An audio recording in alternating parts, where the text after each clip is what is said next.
We do have a very solid panel lined up for you today, and I'd like to just do some quick introductions. From your left to right, we have Richard Bejtlich, the Director of Incident Response at GE, Mark Weatherford, the CISO with the State of California, Chris Herron, who is the CSO at Heartland Payment Systems. Chris did join 2 weeks before the breach, so inherited a bit of a firestorm. Can't pin it on him. Ed Bellis, the VP and CISO at Orbitz. Paul Griffiths, who is the Executive Director at Goldman Sachs, and the moderator, Wolfgang Kandek, the CTO of Qualys. Thank you, Jason. Morning again. Good to see you here in Las Vegas.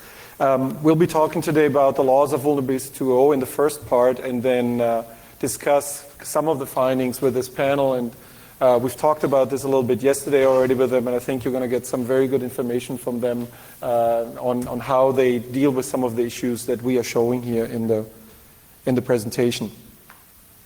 The Laws of Vulnerabilities is a research project that we started 5 to 6 years ago, and we published it first at the time was our former CTO, Gerhard Eschelbeck, who published the first results.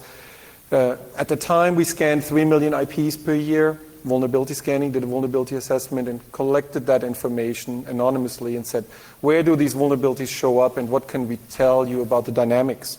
And we defined 4 laws, as we call them: half-life, prevalence, persistence, and exploitation.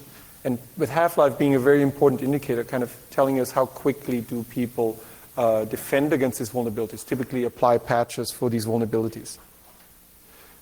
So this year we are at our 2.0 version of the laws of vulnerabilities. It's a worldwide data pool that we are using. We are scanned last keys and roughly 680 million vulnerabilities found. So our sample pool is much, much bigger, which allowed us actually to take the pool and slice it by industry sectors and still maintain the anonymous nature of the data pool. We focused actually on the critical vulnerabilities that are detected because there's still 72 million plus critical vulnerabilities in that data set. And they come from external scanners that we use to scan machines that sit out on the internet, and increasingly from our internal scanners that are deployed at customers. Today, roughly 3/4 of our results come from these internal scanners. The results are anonymous. We cannot trace that back to a customer. They're basically collected at the end of the day and dumped into a database as simple counts per vulnerability.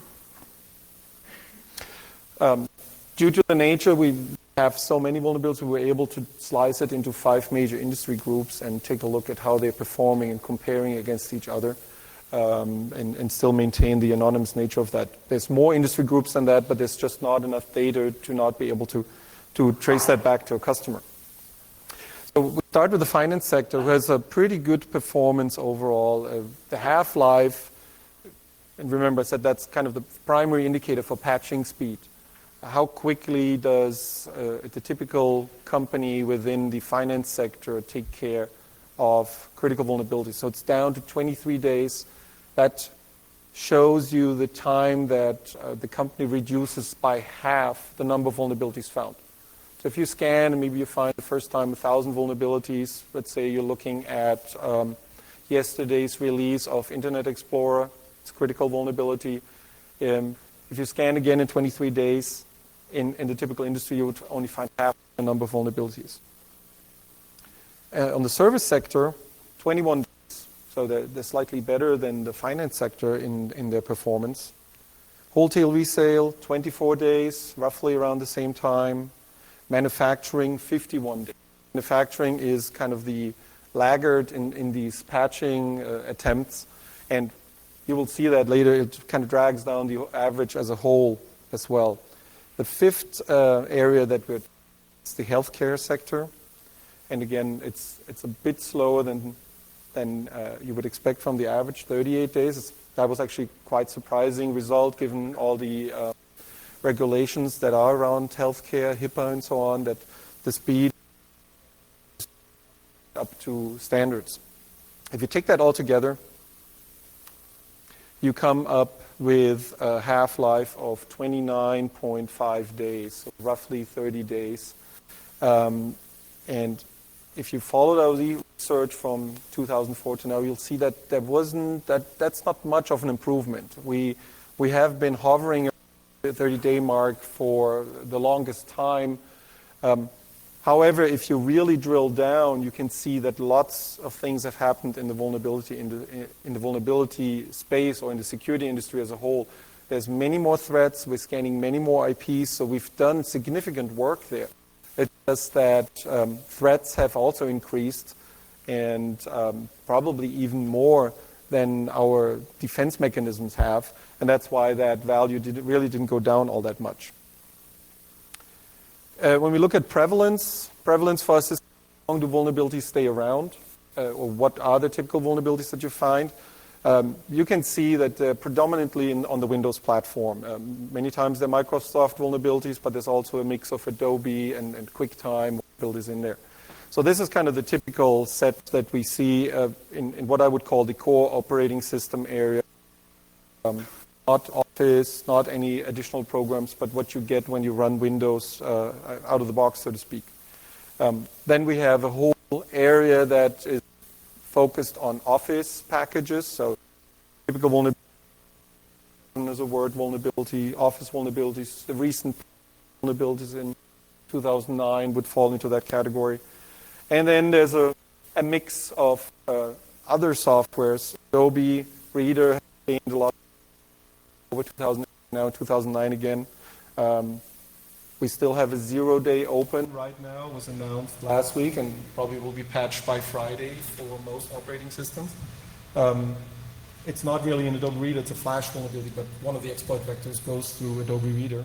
QuickTime is an important area, and in some server software, such as SQL Server, actually makes it up into the top 20 in terms of volume that we find.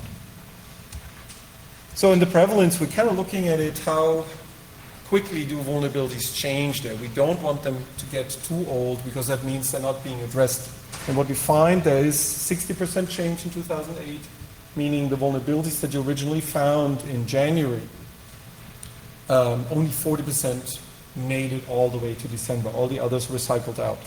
And the top offenders, so to speak, in the ones that have a longer life are in Office.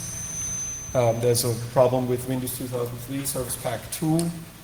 The Sun Java plugin is very resilient to patching attempts, so it's not being looked at that much by companies.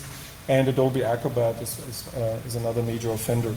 And I'm showing you here some stats from a more recent Adobe vulnerability. That's APSA 0901, so it's the first Adobe vulnerability this year. Came out in February, and you can see that the patching really didn't take off at all. It hovers around the 80% mark, with going down a little bit towards the right, but there's really no good movement in the patch direction. That's bad because attackers know that. File format vulnerabilities are one of the major attack vectors currently.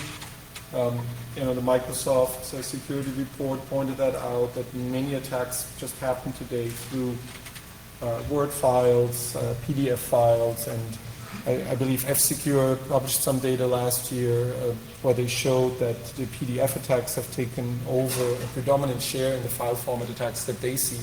They're roughly around just under 50% of all phishing attacks happening through PDF files right now. Persistence is another item that we looked at.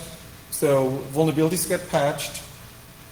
We have the half-life. You would expect, if you apply the half-life, that roughly after 7 half-lives, 7 times 30 days or 7 times 21 days, depending on the industry, the vulnerability would actually be gone. But that does not seem to happen. When we plot our typical vulnerabilities for 2008, you can see they continue to hover around the 8 to 12% area. So it looks as if there's a set of machines in our customers that we scan where these vulnerabilities never go away. They never get addressed. And it's not quite clear to us why. We don't have the tracking data to do this. Could be that new machines get introduced into the network. that reintroduce these vulnerabilities, or that these are simply machines that are outside of normal patching, have a broken patching mechanism. But that seems to be a clear pattern here, that you can only reach, that you don't reach 100% of all machines with the patching efforts.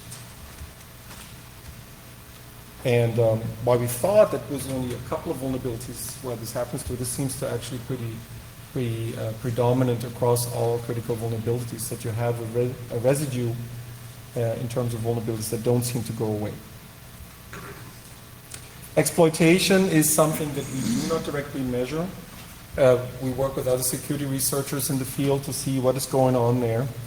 And we know, and I think that's common knowledge for you as well, that the window for the availability of an exploit is constantly shrinking. In 2004, we did not have that term 0 day in our database at all at Qualys, and today we have 56 instances of 0 day vulnerabilities in there. So it's become, it's almost a household term right now. In 2008, there were 2 out-of-band releases by Microsoft. In 2009, we had an Excel 0 day, a PowerPoint 0 day. Just last week, Thursday, the Internet Explorer 0 day vulnerability, that the patch came out yesterday for that. In the April release of Microsoft Security Bulletin, there were actually 10 out of 21 vulnerabilities that Microsoft said, we think there's either an exploit out there, or there's demo code out there, or it will be rather simple to get that going. And it's not limited to Microsoft at all. We have Adobe's had its fair share of vulnerabilities this year, and Firefox just had one that they just patched.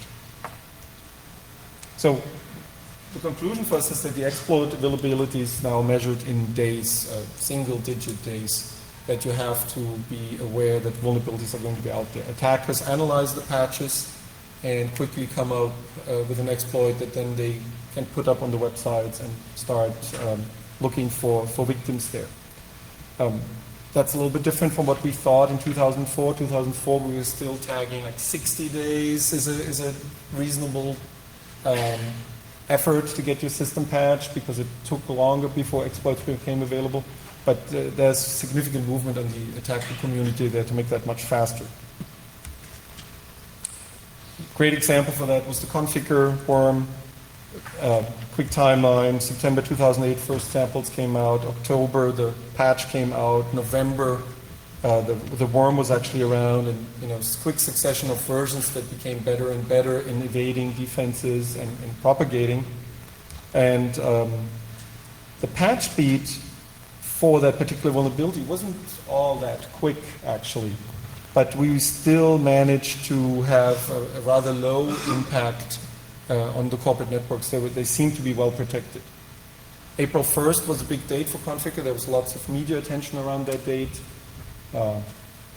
Somebody expected, or some people expected, major traffic or problems on the internet. So that actually caused for us a 6-fold scanning increase around that area. So when people scan roughly maybe 500,000 IP addresses per day, which is kind of the normal volume that we have, that went up to like 3 million IP addresses for those 2 days, 31st and April 1st.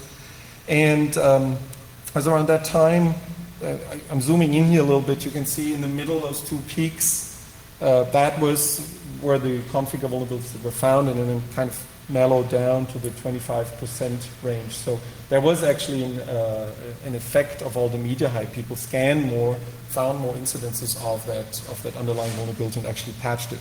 So in that sense, the media attention was good, even though it was a lot of hype, or actually overhyped. Nothing really happened. And I think the majority of people in the field actually did not happen to expect anything to happen during that time. So Conficker infections all over the world, not so much in the networks that we have access to, but there are certain documented cases. Most recently, the City of Manchester published an audit report where they said they actually had roughly $1.6 million of damages done by Conficker due to consulting, new machines, lost revenue, because I think they had a problem admitting traffic tickets. Citizens probably did not mind that all too much, and they also have lots of investments in new infrastructure that they deem to be more resistant to that type of attack. So the 2009 data, which is actually what we have to offer you here at Black Hat, we looked at the first half of the year and sliced these critical vulnerabilities in a little bit of a different way. So this is actually the graph from Microsoft Core OS vulnerabilities. So not looking at Office, not looking at Adobe or anything like that. And you can see the half-life. There's this peak roughly at 14, then you're down. So at 15 days, you're down to 50% coverage. So, which is actually a pretty good value if you think about it. I take it that industries overall patch their critical OS vulnerabilities within 15 days. Pretty good value there, actually. This here is terrible. And that is the PowerPoint vulnerability. You can see for 60 days, almost no movement. I mean, it's hovering around between the 70 and 80% mark there. So it tells me there's clearly not too much attention on these Microsoft Office vulnerabilities that are out there. And this here is for Adobe Acrobat 091 and 092. And you can see actually there's a break there at the 60-day level, which is due to the data that we have for 091 and 092. But you can see people are also not doing a splendid job at patching that. It takes them over 60 days to get down to the 50% mark on that particular vulnerability. So when you mix that all together, you get the half-life overall, and you can see it's roughly 30 days again. That peak there is right there between the 29 and the 30-day mark. So that's kind of confirms the same data that we had in 2008. We're working with the same speed, or the industry is working with the same speed, but it's mainly due to lack of attention on application-side vulnerabilities. Quick add-on here in 2004, we talked a lot about external versus internal vulnerabilities. We currently do 3/4 of our scanning internally, 1/4 externally, but we only find roughly 1% of all vulnerabilities on the external side. So external servers are rather well protected, at least in our customer base. There's not many attacks there, and I think one of the reasons why Conficker was reasonably contained in our customer base was that the external servers are really well protected. So there isn't actually a whole lot of data on the external vulnerabilities. Most of the focus from our side is on the internal vulnerabilities. So our recommendations from the Qualys side is you really have to secure on all levels. You have to know your infrastructure. You have to work on your perimeter and internal servers, desktops and laptops, and pay special attention to machines that might move in and out of the network. So typically laptops that your employees take out, the corporate defenses, but increasingly also servers that might get outsourced into virtual hosting environments and so on. And in general, our recommendation is to try to speed up that patch cycle, and we think partitioning is the way to go. Find target machines that you can patch faster, maybe without a lot of vetting and testing process on there. So machines that are non-critical, have them patch the operating system and applications as quickly as possible. Maybe go to the automatic patch mechanisms that most applications provide. We realize that there are some applications that cannot be patched that quickly. They're rather sensitive. So still, it probably makes sense to separate those out in kind of an horizontal partition and say, I have a set of machines that require special attention, and they go through a different process. And the biggest impact that we could have right now on patching would be to focus a little bit on application patching and accelerate that cycle in the Office suite and in the media applications and Adobe PDF readers. So those are our recommendations here. With that, I want to start activating the panel here to get their responses to that. We have, again, people from GE, Orbitz, Goldman, Heartland, and from the state of California. And I think my first question to you, gentlemen, is your patch and vulnerability life cycle. Do you have a process around that, and could you line that out, what the challenges are and what what the implementations are. And Paul, could we just start here maybe and see how that... Yeah, we've got a very aggressive approach to patching, and it's really driven by, well, we're enabled to do that within single-digit days, really by having a high degree of standardization across the environment and very low tolerance for any users having privilege in the environment at all. Following on from the keynote, I guess people would say we potentially stifle innovation. And it could be argued, but we don't. It's just we control innovation. And we want to be at the forefront of technology, but we must have control over the plant. If we're going to be very aggressive in the way that we keep everything up to date, within single digits, then nothing's going on in our systems unless it's previously packaged. So we take away power user, we take away administrator. Folks just have what they need to do the job. And if folks need privilege, then they'll get a second account. And the second account will be what they use to do the privilege management. And that enables us to be very aggressive, certainly on the Microsoft plan. Okay, thanks, Paul. How long have you been doing this? Is this a recent development, or have you been doing this for many years? No, we've done it for about 3 years. 3 years? It took us a little while to get going while we instilled that degree of standardization into the environment. Okay. Ed's from Orbit. So Ed, how does Orbit deal with that? So we're probably in a little bit more of a fortunate situation compared to probably most of the folks at this table, in that our internal base is probably much smaller than the folks that the rest of the panel here are dealing with. So we also are aggressive in our patching and can do single-digit day deployments, but that's only because we have a very small internal base. The complexities of our patching are much more on the custom apps that we write ourselves, and we write a lot of them ourselves because we have a much more of a build versus buy culture within Orbit. So deploying those patches and actually writing those patches and getting those through our environment is much more of a challenge for us than some of the software and off-the-shelf packages that we're talking about here. Okay, thanks, Ed. At Heartland Payment Systems, I guess it's safe to say we're much more aggressive now about patching than...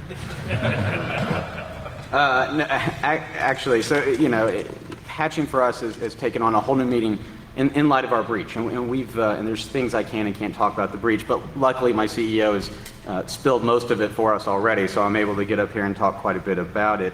The most important thing to note out of our breach was that we had a core processing network that was a segregated network. It did, it does credit card processing, does several other things, but it's a core set of servers.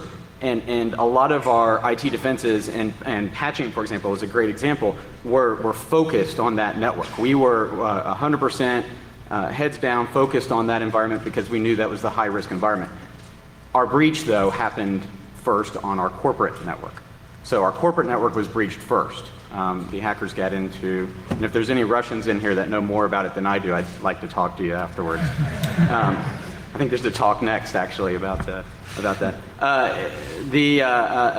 back to the point. The corporate network was breached. The hackers hang around our corporate network, mapping out who does what for 7 months. So a very persistent threat, a very dedicated threat.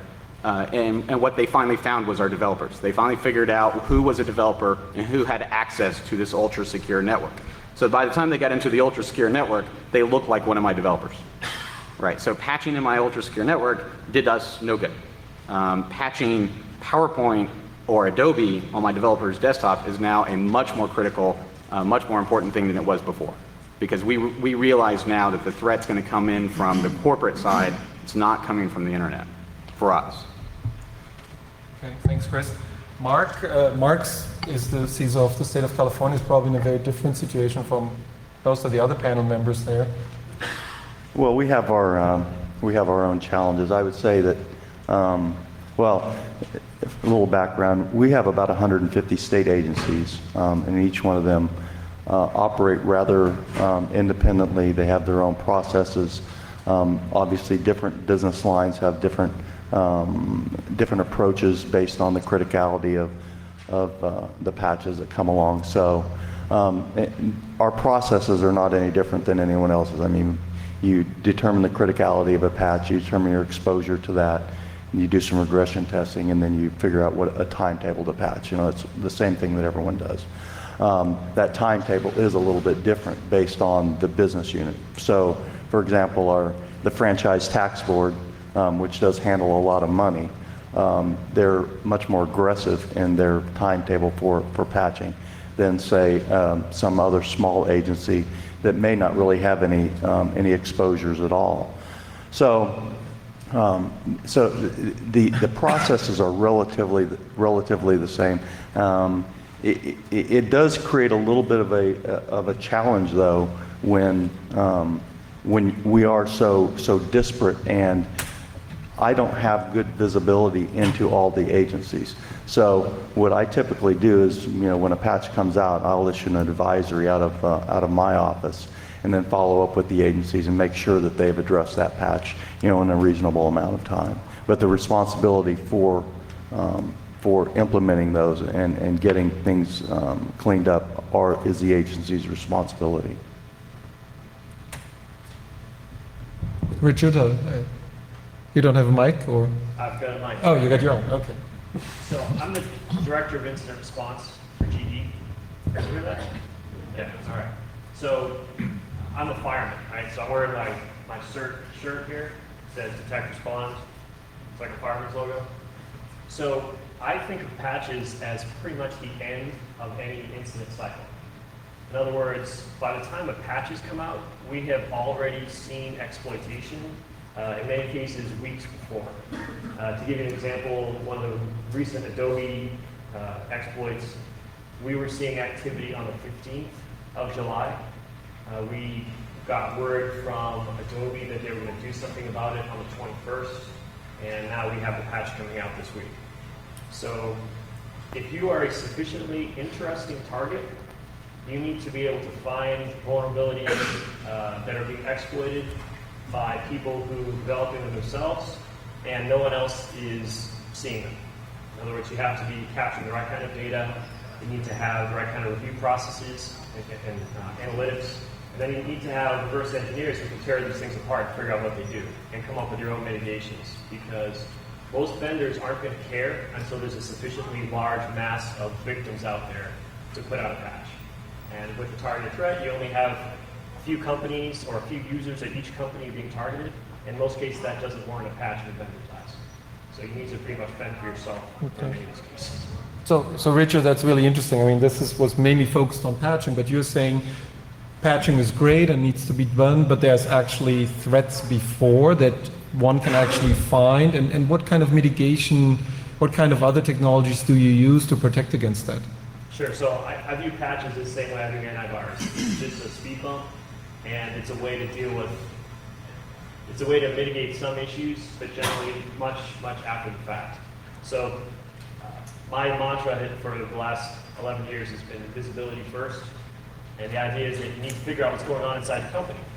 You need to collect the right kind of network traffic. You need to collect the right kind of logs, and then you have to have people who know what to do, know how to analyze it, and to figure out what to do with that data. There's been, just recently, this big upsurge in interest in full packet capture at your gateways. It's funny, we're about at the 20th year anniversary of that idea, but people are finally realizing you need to figure out what's coming into and out of your enterprise. Of course, we can all talk about mobile devices, and that just means we're all going to have jobs for another 10 years because we'll have to figure out how to do the same things there. But the bottom line is you got to know what's going on inside your enterprise, and then focus your attention on what's actually happening versus what you might hear coming out of the SansInet Storm Center or whatever other outlet that's out there. Okay. So Paul, do you have any other mitigation technologies beyond very aggressive patching? The primary mitigation approach that we take in this scenario is to minimize the potential that any sort of compromise could have. So we're very aggressive on managing down privilege. So that anyone that's accessing the internet, for example, would not do so with any sort of privileged account. We obviously put the sort of standard technologies that you'd expect in line with the sort of web scrubbing, the intrusion prevention are all in line, and we pick up a whole bunch of stuff off that. But to be fair, over the last 2 to 3 years where we've got aggressive on on privilege management. That's been the single best thing we've done to reduce the risk from these threats. Chris, did you have any of these technologies in place? I think Richard is saying network monitoring, IDS, IPS system, things of that kind, and anomaly detection. Is that what kind of you're saying should be deployed? Yeah, I'll add on to what Richard said. We're working to get where Paul's going. We're a smaller shop as well, so I think it's going to take us a little more time to get to a full managed deployments. But to add on to what Richard said, doing the monitoring, knowing what you need to monitor, having the right caliber of people in with the right training to monitor is critical. But for me, and what our problem was knowing what was important in my network. And that's a business problem, and that gets down to where is your data, and is it where it's supposed to be. So one of the exercises we went through, which is one I think all companies should and most don't, is if you ask a IT person or a CSO or CISO where your data should be, they can usually come up with some idea of where it should be. They know you're going to have data repositories here, here, and here. The question is, where else is it? And most people have a very hard time answering where else is your data. So we did full deployments of DLP. I don't like the term DLP. We don't use it for DLP. We use it for data auditing. I use it as a sniffing dog to go find all my data, go tell me where all of our credit card data is. And lo and behold, what you find when you do that is broken business processes. You find somebody has started doing something over here that you had no idea. The data has spread beyond these known repositories into other areas. So to add on to Richard's, I think you have to do the monitoring, but you have to know where your data is first so that you can protect it. Okay. I have one more chart actually that I'm going to throw up here and kind of lead in the next question. This is browser usage by our customers. The big green thing is Internet Explorer 6. And yeah, well, that was the nervous chuckle that our guys had as well when they saw that. And to the right is actually three vulnerabilities directly related to Internet Explorer. And I just plotted the incidence levels there. And MS09 02 is actually only related to IE7. So that kind of confirms how many IE7 installations or what the relation is. So it is very low. Add new technologies on the corporate desktop. I'm using Chrome as my browser, so I'm like a total maverick here apparently. But even Firefox or something like that is actually pretty low here. Is that by design? My situation is probably the opposite of this graph, right? Our problem isn't dragging people up into the latest versions. Our problem is keeping up with the people that have the latest beta or release candidates software that's not even thoroughly tested. They're running alpha-based software, whether it's on their desktops or within dev servers or different environments. Again, because we have a very open environment and a very very large developer base. I mean, probably of our entire company, our internal employees, well over half all belong to the development organization. So we're in the situation where we've got to figure out, one, what is everybody using? What sort of vulnerabilities are out there for these pieces of software that aren't even, fully production pieces of software yet? But IE6, we're in no danger of running IE6 anywhere on our network. Okay, so you did not participate in that survey event. So, Paul, how is it at Goldman? Is that fair to say that you use a lot of IE6 or? We don't have a very large retail presence, so that we're in a very different situation. There is no IE6 in the environment, so that we have a combination of some of the later browsers that are in the environment, but we're very controlled. We're not going to let people download Chrome, for example, and start using that within the corporate network. It's to the point of not stifling software innovation. Folks can do it if they make a business justification that there's good reason why we should be supporting that platform, and it gives us a compelling business advantage to do so. But we're not just going to chuck loads and loads of software out into the environment and increase the cost of ownership of the plant that we've got out there. Okay. Richard, do you know how that works at GE? I know you're more on the incident response side, but I know it's a huge organization, so you must have everything there, or? Yeah, so I know how it works, because I see all the fires, right? Software has inertia, and the only way to overcome that inertia is to show that there's a consequence for not overcoming it. And oftentimes our patching teams will say, can you help me give the users a good reason why we need to move from this platform to this platform? And so if I can assemble enough of those, then it really helps us to move from one technology to another. But if on the other side of that argument I have an entire developer base that says you're going to break too many things, that availability argument tends to predominate over my security argument. So it's a struggle, but the best way I like to think about it is sometimes in large companies, it's like you're on the LA freeway and everything is gridlock, but you got to have your plan ready, right? So as soon as you see something loosen up, you go, go, go, go, and then you're gridlocked again. So what we tend to do is we batch up these ideas of the next time we have an opportunity, we batch in a bunch of security things all at once, whether it's an upgrade of a browser, applying new logging, different configuration, whatever it is. So for example, Windows 7, we're going to stuff so much security in that it's not even going to be funny next year, but that's the idea, right? New chance, let's start over. Okay. Is it possible that, like I mentioned before, that some of these vulnerabilities are reintroduced into the network by building new machines, by putting new machines up? So how do you deal with these building and imaging systems? Are they in your company totally updated every month, or are they using older images that then get patched on first login or something like that? Chris, how do you do that at Heartland? Yeah, we're fortunate that in our environment, specifically the IT environment, it's a very small shop. So we only have about 250 developers, maybe 300 now. So new deployments is there's only a handful of people that are doing new deployments, so we're able to control that pretty easily. And patch-wise, since it's all relatively new technology, and we're able to manage that and know what's out there fairly well. So we don't have the same problems. Heartland's a fairly young company. It's only been doing its own processing for 7 years now. So we don't have the same problems where we have a lot of legacy hardware out there or things squirreled away in closets that people have forgotten about. Okay. So one question that always comes up with customers, or increasingly comes up, is like home systems. So people accessing the corporate network through their computer that they have at home, and how to make sure that that machine is locked down the same way or has the same security specifications as your corporate machine that the company would give you. I know, Mark, you talked about that a little bit, what the challenges are there, and maybe you could tell us a little bit about that. Well, in the current economic environment in California, which is rather dire, we're looking at ways to save money wherever we can. And telework has been something that I've actually been working on since I arrived, since I took the job about a year ago. But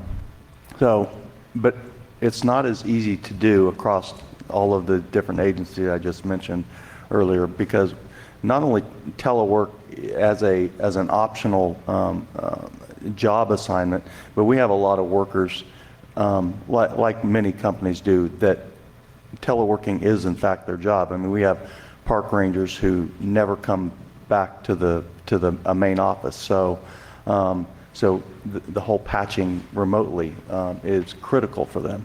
We have water conservation people. We have auditors that travel around the world, financial auditors and insurance.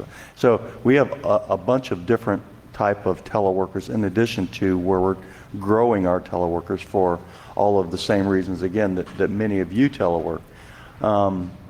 So as I started putting this standard together, it was a little bit painful for some agencies to look at how they would put the appropriate security controls in place to make sure that they were doing telework securely.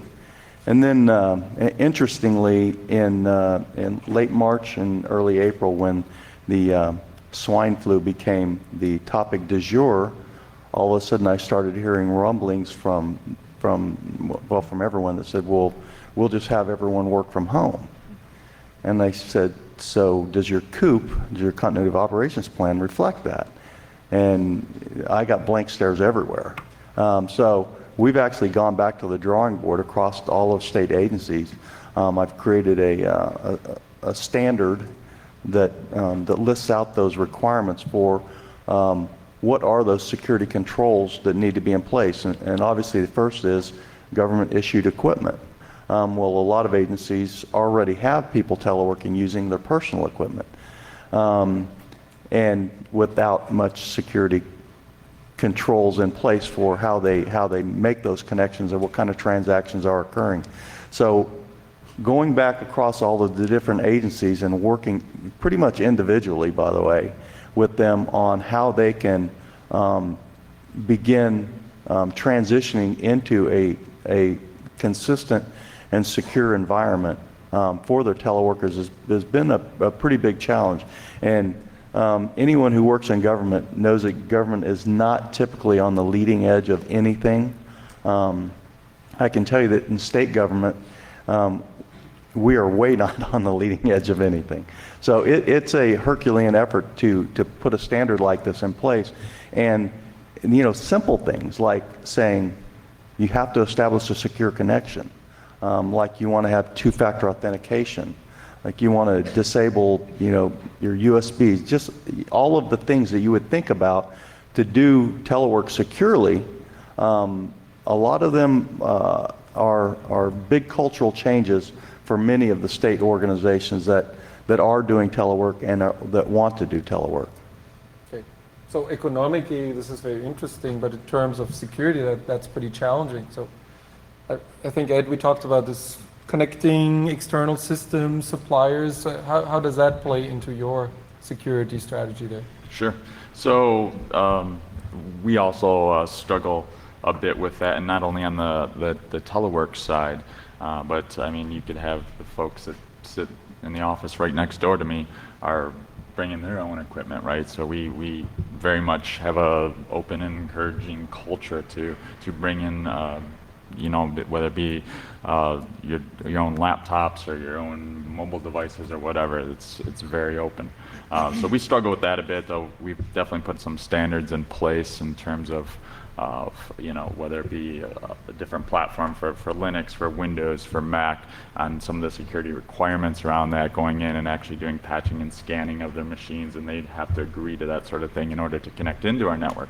But then, as you mentioned, Wolfgang, as we go and then connect out to our suppliers, we now have a much bigger worry, right? So we have, if you go and book a package on Orbitz and you're booking an air ticket, a hotel room, a car rental, you might be buying tickets to Disney World or whatever, you're going out to a ton of different suppliers to do that, right? We are essentially a content aggregator of all of this information, and then we distribute the information in order to get to fulfill your transaction. Imagine all of the different, whether they be call centers or call center agents that need to connect into our network using various machines that they use, or the GDS machines, which is the global distribution system for the airlines reservation systems and the hotel reservation systems. They're all connecting into our network.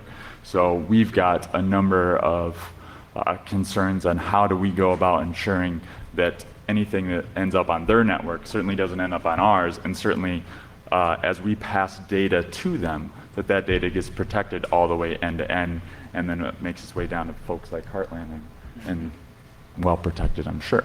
Okay. So we whether that be contractually and working through various legal obligations, it's really, for us, it's always been about leverage, right? When we enter into an agreement with somebody, sometimes Orbitz holds the leverage and we have a lot of security requirements that we can come in and check things out and do assessments on things and make sure that everything's meeting our requirements. And then other times we frankly don't have that leverage because of the business concerns, and so we'll get what we can, but it's a negotiation at that point. Okay.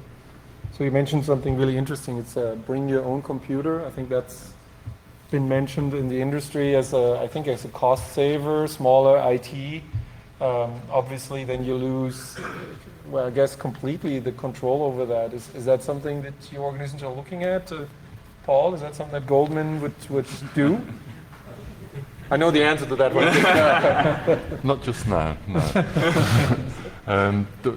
The way that we go about it is primarily using Citrix to virtualize our internal systems out to the users at home. We do a lot of flexible work arrangements, and we do an annual test in excess of 5,000 people are sent home for 3 days, and they go and work at home, and they come back and tell us what stinks about the home working environment, and then we can go away and try and fix that for them. So you're saying it's a very thin client-centric thing. We just Yeah, need to fire up a browser and then That's right. gives you a Then we- remote desktop or something like Yeah, that? and we don't have to get in the game of trying to manage, third-party appliances or desktops, because we don't want to do that sort of stuff. If we have got a small laptop population, because we do have some folks that are out on the road, but to do that we do very strong enforcement. There's only our devices ever going to connect in.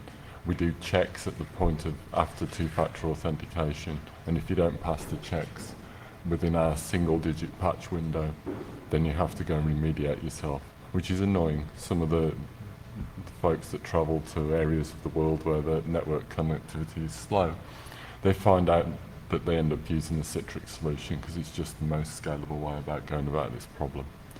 Going forward, there is more of a demand for allowing PDA devices some degree of wireless access within the firm.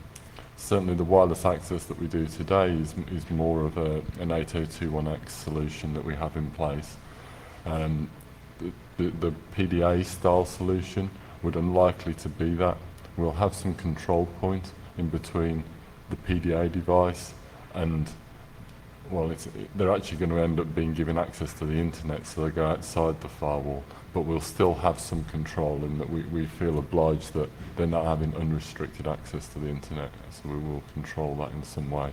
But in essence, we'll become an ISP for them to come back into the system via Citrix, should they wish to. Okay. So Richard at GE, I imagine must be enormous. You guys probably have a pilot where people buy whatever they want and have then a voucher for Best Buy, for the Geek Squad or something like that to get machines fixed up again. Is that? So we're pulled in both directions simultaneously. We have businesses inside GE who would like to do everything on their iPhone. We have businesses inside GE who are going to or have already banned any type of personal device, period.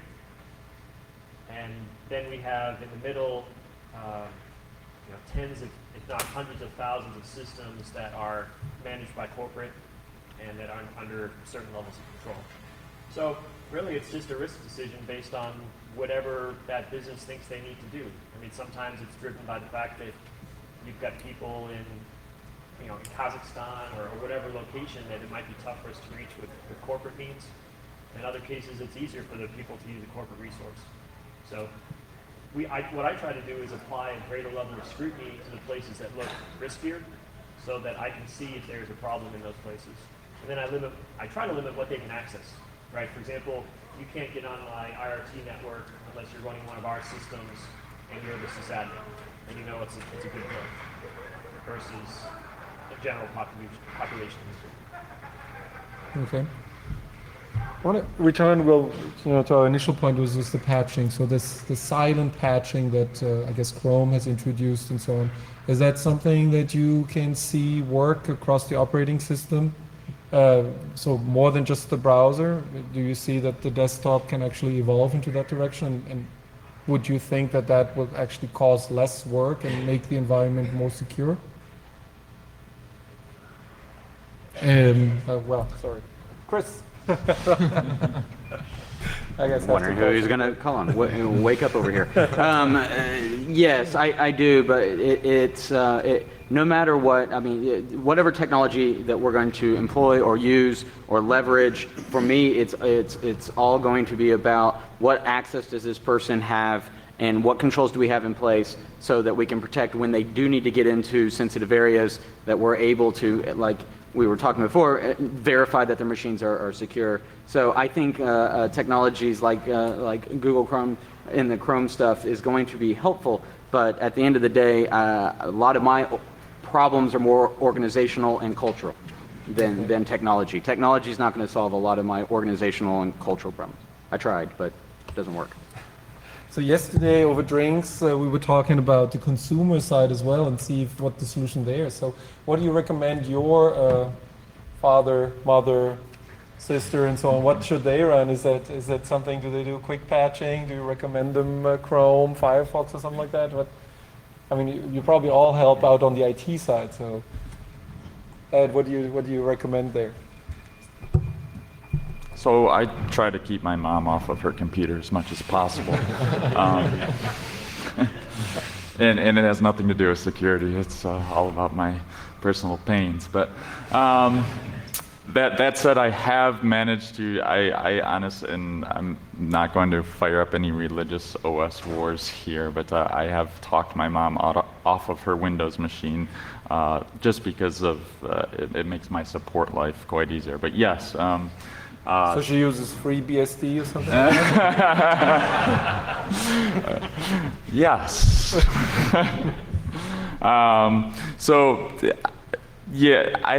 We have had many conversations over the phone. I actually have set up some go to my PC type stuff on her machine, just so that I can directly fix and patch her machine for her so that she doesn't have to do it. It's entirely too difficult for an average consumer today. That struck me just going through your report.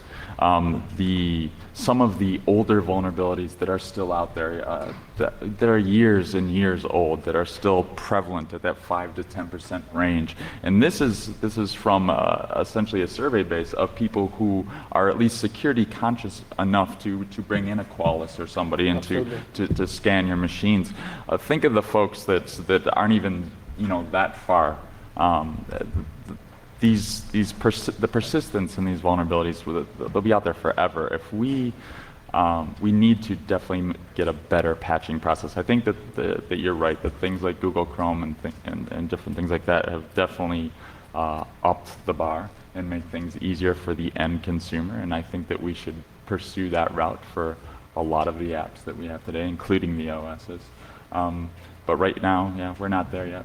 We definitely can break some things in the process. Mark, how do you see that? You have a huge constituency. All the citizens of the state are your customers, and you want to provide them services. So, is that a successful? What do you think about the client platforms? No, I would say if we as security professionals, we have a hard time keeping up with this.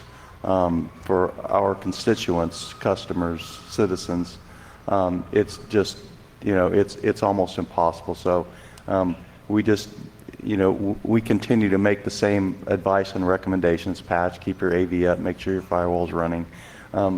We give the same standard security pitch, that you guys give to your users on a daily basis. Patching is just one of those things. Marcus Raynham wrote an article in 2004, a little magazine article or something. It's called "What Would Sun Tzu Do?" And he said there's two things that you can do to combat patching: run software that doesn't suck, and minimize your internet-facing applications. And if it was just that simple, I guess. But really, if you think about it, if you can take those two things to heart, you can decrease your patching exposure a lot. Okay, thanks, Mark. So I want to close the panel with that. We still have a couple of minutes left. Jason, he has a microphone. If you have any questions for me or for the panel right now, please just raise your hand. Other than that, we have a website where we talk about these or publish new findings on this. It's at loss.qualys.com. My email's also here and also the program. So if you need to contact us, you can find us at the conference right after this anyway. Please. I have a question to the panelists. Looking at that top 20 list, there were 3 candidates I found particularly interesting. That is Apple QuickTime, Windows GDI, and Adobe Acrobat to some degree. Some of the vulnerabilities relate to the built-in and default-enabled JavaScript capability. So looking at these 3, in many environments, it might not be,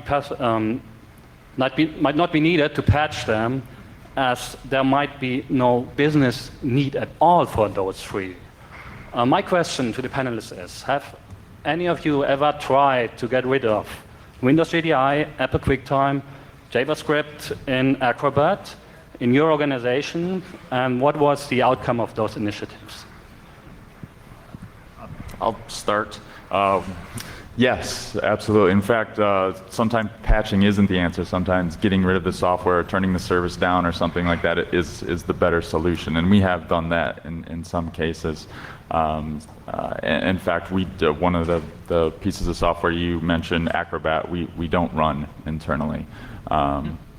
We have. It does.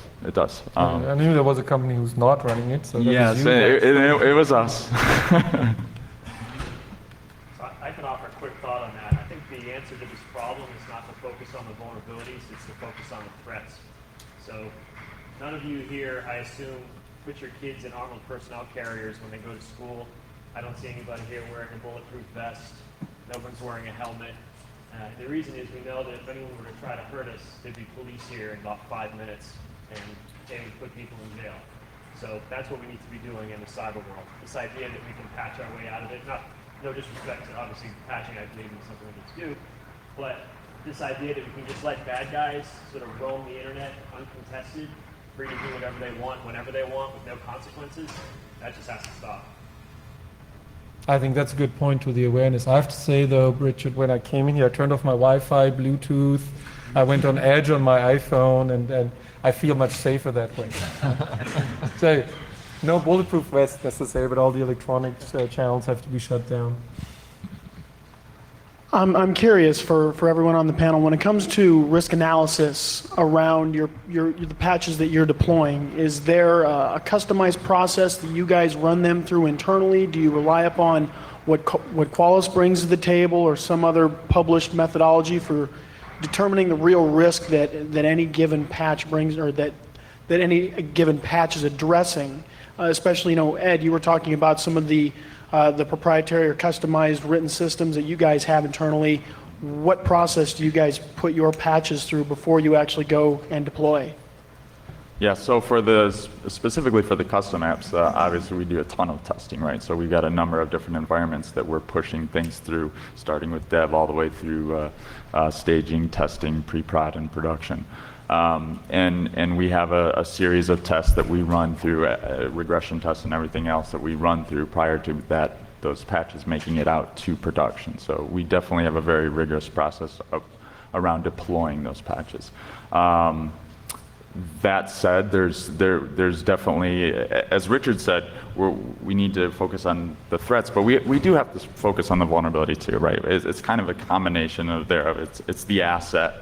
It's what is being processed by that asset, how important to it, how critical is it, what is the threat against that asset, and then combine all of that data together to make some sort of priority decision on what we're going to work on next. And it's no different than going into the bug and defect tracking world of development, right?